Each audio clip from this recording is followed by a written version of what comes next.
अस्सलाम वालेकुम, मैं हूं जावेद बागेट और आप देख रहे हैं प्रोग्राम तफ्तीश। नाज़रीन, तफ्तीश प्रोग्राम में मैं अक्सर कोशिश करता हूं कि जेली हाउसिंग सोसाइटियों का जो एक इस्लामाबाद में सिलसिला शुरू है उसके बारे में आवाम को आगाही दी जाए कि कौन सी सोसाइटी क्या कर रही है और किस सोसाइटी का क्या किरदार है और कौन सी सोसाइटी के पास NOC है और कौन सी सोसाइटी सिर्फ आवाम को बेवकूफ़ बना के पैसा लूटना चाह रही है।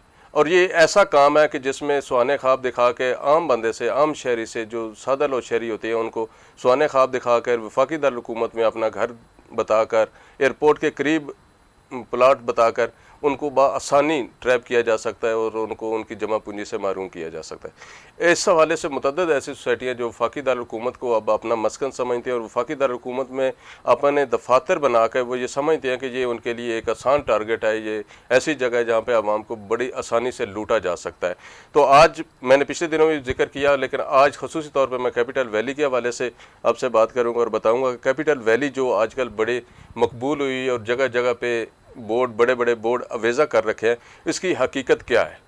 कैपिटल वैली की हकीकत यह है कि अभी तक उसके पास ना तो रास्ता है ना मतलूबा ज़मीन है। वो हज़ारों की तादाद में लोगों को लूट चुकी है, लोगों से पैसे बटोर चुकी है, लेकिन जिस ज़मीन पे उन्होंने NOC अप्लाई किया वो 102 कनाल है। 102 कनाल में अगर आप बाकी ज़मीन निकालते हैं तो मैक्सिमम 50 से 55 या 60 प्लाट उसका बनता है कि जो आवाम को दे सकते हैं। अब 50-60 प्लाट को वो कितने लोगों में, हज़ारों लोगों में इससे कबल फ़रोख्त कर चुके हैं, अभी उनका ये सिलसिला जारी है। और जगह जगह पे जो कमिंग सून के बोर्ड हैं, कमिंग सून का मतलब आप भी समझते हैं और मैं भी इसको बखूबी जानता हूँ। कमिंग सून का मतलब ये है कि जो मुतलका इदारा है उसने बड़ी लंबी दिहाड़ी लगाई है और उनको ये इजाज़त दे दी है कि आप जगह जगह पे बोर्ड अवेज़ा कर लें और बोर्ड लगा लें, हम आपको पूछते नहीं हैं। इसमें RDA बाकायदा तौर पर इन्वॉल्व है। RDA के इंस्पेक्टर हैं तारिक, जो उनको डिफेंड कर रहे हैं। इसी तरह इसमतुल्लाह नियाज़ी साहब हैं जो वहाँ पे करता धरता सोसाइटियों को समझे जाते हैं, वो उनको डिफेंड कर रहे हैं। और उनको ये कहा गया है, मेरे ज़राए का ये कहना है कि उनको कहा गया है कि आप साइड पे काम शुरू करें, हम आपको सपोर्ट करेंगे, ऑपरेशन नहीं करेंगे। लेकिन क्या ये मुमकिन है ऐसा कि एक सोसाइटी को इतना आगे ले जाया जाए और आवाम को लूटने का एक इनको मौका फराम किया जाए। आप लोगों में से बहुत सारे लोग ऐसे नहीं जानते होंगे कि ये जो इसके मालिक हैं कैपिटल वैली के, सुहेल चीमा साहब, वो क्या करते थे और उनका कुछ थोड़ा सा टाइम पीछे चले जाएं तो उनका क्या हैसियत और क्या किरदार था यहाँ इस्लामाबाद में। हम बहुत करीब से उनको जानते हैं और आज से नहीं, अरसा दराज से उनके बारे में हमें मालूमात हासिल हैं कि वो जब इस्लामाबाद में आए तो उनकी क्या पोजीशन थी। वो आप बखूबी वो भी जानते होंगे कि किस तरह से उन्होंने इस्लामाबाद में सर्वाइव किया और एक कैपिटल वैली के नाम से जब ये जेली सोसाइटी बना के आवाम को लूटना शुरू किया तो आज उनकी पोजीशन जो है लग्जरी लोगों में होती है और लग्जरी गाड़ियाँ उनके ज़ेर इस्तेमाल हैं। और ये सब कुछ, ये जितना कुछ आया, ये सारा उन लोगों के ज़रिए आया जो सादा लो शहरी हैं, जिनको लूटने का मौका मुतलका इदारों ने दिया। मैं ज़रूर यहाँ पे जिक्र करूँगा कि अगर वफाकी दारुल-हुकूमत में वो बैठे हैं, यहाँ पे ऑफिस बना के बैठे हैं जनाब एवेन्यू पे, तो यकीनन जो डिप्टी कमिश्नर इस्लामाबाद है उसका भी किरदार बनता है। यहाँ पे अगर मैं ये कहूँ कि यहाँ पे बग़ैर किसी NOC के, बग़ैर किसी वजह के अगर यहाँ पे कोई दफ्तर बना के आवाम को लूटना शुरू कर दे तो मुतलका इदारों का ये काम नहीं बनता कि उनसे पूछा जाए कि यहाँ पे आपने दफातर बनाए हुए हैं तो ये किसके बनाए हुए हैं, किस तरह से बनाए हुए हैं। जबकि उनके पास ज़मीन, अगर वो क्लेम करते हैं कि उनके पास 102 कनाल ज़मीन है जिस पे उन्होंने NOC अप्लाई किया है, और वो ये भी जानते होंगे यकीनन कि इस NOC के पीछे क्या कहानी है और किस तरह से ये मामला चल रहे हैं। और सुहेल चीमा साहब इससे पहले इसी सोसाइटी के हवाले से मुख्तलिफ लोगों से वादे करके उनको चेक दे के जेल की भी सैर कर चुके हैं, जेल से भी अपने प्रार्थना करके वापस आए हैं।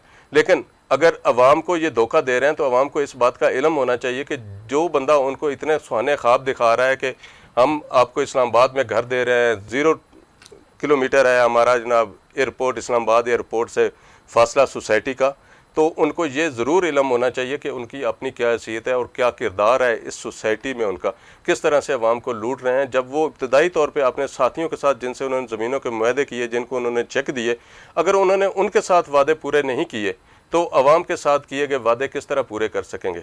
और आज की अगर मैं बात करूँ तो मेरे एक नुमाइंदे को मैंने साइन किया कि वो RDA जाएँ और वहाँ से कैपिटल वैली के हवाले से कुछ इन्फॉर्मेशन इकट्ठी करें कि उनकी लीगल क्या पोजीशन, ताकि मैं अपने प्रोग्राम में उनका जिक्र कर सकूं। तो वहाँ पे मेरा जो नुमाइंदा है उनकी मुलाकात हुई, तारिक इंस्पेक्टर हैं जो, उनसे। तो उनका कहना था कि कैपिटल वैली की यहाँ पे कुछ भी ऐसी हैसियत नहीं है कि उनको NOC या LOP की तरफ फौरी जाया जा सके। लेकिन उनकी एप्लीकेशंस वगैरह हैं, लेकिन अभी उनकी जो ज़मीन की वेरिफिकेशन है अभी तक वो भी नहीं हुई है। इसी तरह मैंने कोशिश की असमतुल न्याजी से बात करने की, उनका मौक़िफ़ लेने की, लेकिन उनसे मेरी बात नहीं हो सकी, जिसकी वजह से उनका मौक़िफ़ सामने नहीं आ सका। तो मैं आइंदा प्रोग्राम में कोशिश करूँगा कि बज़ाते ख़ुद जो है उनसे जाके मिलूँ और उनसे बात करूं कि ये अगर इस तरह के मामलात चल रहे हैं, ये जो इस्लामाबाद के जगह जगह पे, पिंडी में जगह जगह पर कमिंग सून के बोर्ड लगे हुए हैं, ये आपकी परमिशन से लगे हुए हैं। जो मशीनरी वहाँ पे खड़ी है इस वक्त, वो जो साइट ज़ाहिर कर रहे हैं, वहाँ पे जो मशीनरी खड़ी है वो आपकी मिली भगत से खड़ी है। आपकी जेब अगर गर्म की गई है तो ये वहाँ पे मशीनरी खड़ी है। और मैं बहुत सारी ऐसी सोसाइटियों के मुतालिक जानता हूँ कि जिनको ये आरडी वाले एक मिनट भी बर्दाश्त नहीं करते और अगले रोज़ उनको सील कर देते हैं और उनको फौरी कार्रवाई हो जाती है। कैपिटल वैली पे क्या ऐसी बात है कि कार्रवाई नहीं होती? एक दफ़ा उनका दफ्तर सील किया गया तो माफ़ी नामे पे उनका दफ्तर खोला गया कि आइंदा हम ये गलती नहीं करेंगे, इंशाल्लाह ऐसी कोई गैर कानूनी एक्टिविटीज़ हम नहीं करेंगे। लेकिन जब से दफ्तर खुला है उसी वक्त से वो यही गैर कानूनी एक्टिविटीज़ जो पहले कर रहे थे वो जारी है। लेकिन आरडीए सिर्फ ये ज़ाहिर करता है कि हम उनके खिलाफ कार्रवाई कर रहे हैं, वो एक प्रेस रिलीज़ जारी करवा देते हैं मीडिया पे कि ये जो सोसाइटी है वो गैर कानूनी है, तो इनकी तशहीर जो है हमने बंद कर दी है, ये तशहीर नहीं कर सकेंगे। लेकिन उससे उनको क्या फ़र्क पड़ता है? जब अफसरान उनके साथ मिले होंगे तो उनको क्या फ़र्क पड़ेगा? फ़र्क उस वक्त पड़ेगा जब कोई कार्रवाई की जाएगी।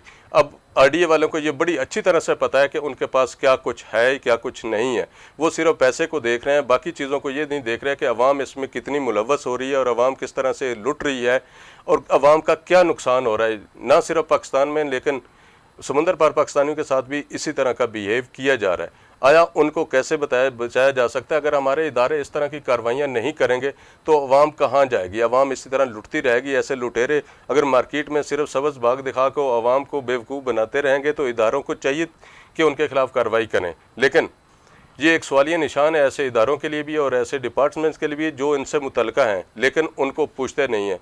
लेकिन यहाँ पर मैं एक गुजारिश ज़रूर करूँगा कि आरडीए अगर वो उनको पुष्टपनाही कर रहा है या उनको सपोर्ट कर रहा है या उनको बोर्ड लगाने में मदद फराम कर रहा है कि आप बोर्ड लगा लें, हम नहीं उतारेंगे, लेकिन क्या वो इस बात का जवाब देंगे कि आया उन्होंने अगले जहां ने इस बात का हिसाब नहीं देना? उन्होंने मरना नहीं है, उन्होंने इस बात को नहीं देखना कि जो इसमें सादा लो शहरी फंसे हुए हैं या जो सादा लो शहरी पहले लुट चुके हैं मज़ीद लुटेंगे। पहले उन्होंने बोर्ड लगवाए कैपिटल वैली के, अब कैपिटल वैली कमिंग सून के उन्होंने बोर्ड लगे। कमिंग सून का मतलब जो मैंने इब्तिदा में जिक्र किया वही होता है। अब अगर कमिंग सून के बोर्ड लगा के ये बताना चाह रहे हैं कि हमारा जो सिस्टम है वो प्रोसेस में, तो इससे पहले आरडीए वाले को बड़ी अच्छी तरह से पता है कि वो कितने हज़ार फाइलें इससे पहले फ़रोख्त कर चुके हैं।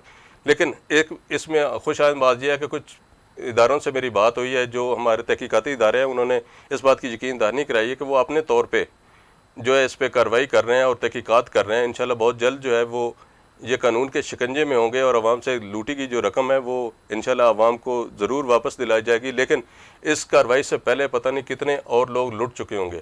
और ये भी जानते हैं लोग कि क्या कैपिटल वैली के मालिक जो हैं वो आवाम को कुछ दे पाएंगे या नहीं दे पाएंगे। अब लोगों को ये नहीं पता कि यहाँ पे सिर्फ 102 कनाल है। 102 कनाल का मतलब आप भी समझते हैं, मैंने जिक्र किया पहले कि 102 कनाल का मतलब ये 50-60 या मैक्सिमम अगर आप वो कर लें तो 70 प्लाट बन जाएगा। और कितने प्लाट वो बना सकेंगे इस जगह पे? और इस जगह के लिए ना अभी तक उनको एनएचए ने रास्ता दिया है, ना उनकी एनएचए की मंजूरी हुई है, ना उनको से कोई एनओसी ऐसा हासिल किया गया। जब ज़मीन की वेरिफिकेशन नहीं है, एनएचए की तरफ से कोई रास्ता नहीं है, तो आप क्या समझते हैं कि ये आवाम को क्या डिलीवर करेंगे? सुहेल चीमा साहब, मेरी आपसे गुजारिश है कि आप इस बात को देखें कि आवाम को आप किस तरह से बेवकूफ़ बना रहे हैं और मज़ीद कितना बेवकूफ़ बनाते जाएंगे।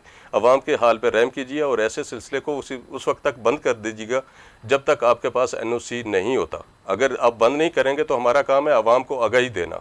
तो नाज़रीन, इस प्रोग्राम के मैंने शुरू में ये जिक्र किया कि इसमें जो ज़मीन के मालिक हैं, कुछ जिनसे ज़मीन खरीदी की, जिसकी वजह से ये अपना जेल की यात्रा करने भी मौसूफ तशरीफ़ ले गए थे और वापस आए। इफ्तिखार अब्बासी साहब का मैंने जिक्र किया पहले भी प्रोग्राम में। और इसके अलावा और भी कुछ ऐसी शख्सियात हैं जिनके हवाले से, जो इनके आजकल बड़े पार्टनर बने हुए, उनके हवाले से अहम इंकशाफ इंशाल्लाह अगले प्रोग्राम में। आपका बहुत शुक्रिया।